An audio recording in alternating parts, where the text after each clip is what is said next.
నిరుపేదల కోసం తెలంగాణ ప్రభుత్వం ప్రతిష్టాత్మకంగా చేపట్టిన డబుల్ బెడ్రూమ్ ఇండ్ల పంపిణీ ప్రక్రియ పారదర్శకంగా కొనసాగుతుంది. పెద్దపల్లి జిల్లా గోదావరి ఖని సింగరేణి కమ్యూనిటీ హాల్లో డబుల్ బెడ్రూమ్ ఇండ్ల కేటాయింపు ప్రక్రియ ప్రారంభమైంది. ఇటీవల 7,000 మంది ఆన్ ద్వారా దరఖాస్తు చేసుకోగా 2,468 మంది అర్హులకు గుర్తించారు అధికారులు. ఇందుకు గాను సిద్ధంగా ఉన్న 660 అభ్యర్థులకు లబ్ధిదారులకు లక్కీ డ్రా ద్వారా ఇళ్లను కేటాయిస్తున్నారు.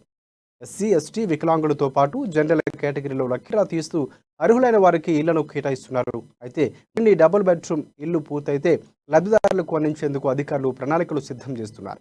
డబుల్ బెడ్రూమ్ ఇళ్ల కేటాయింపు సందర్భంగా వేలాది మంది లబ్ధిదారులు కమ్యూనిటీ హాల్కు చేరుకుని ఉత్సాహం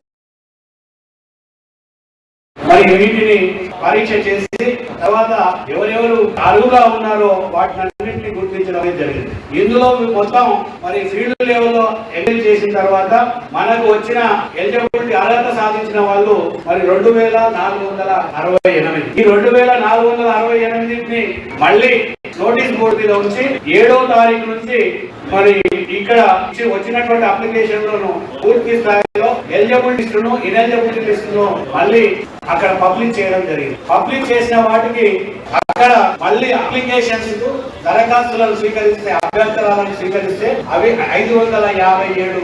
ఈ 557 కూడా మళ్ళీ తిరిగి ఎంక్వైరీ చేయించడం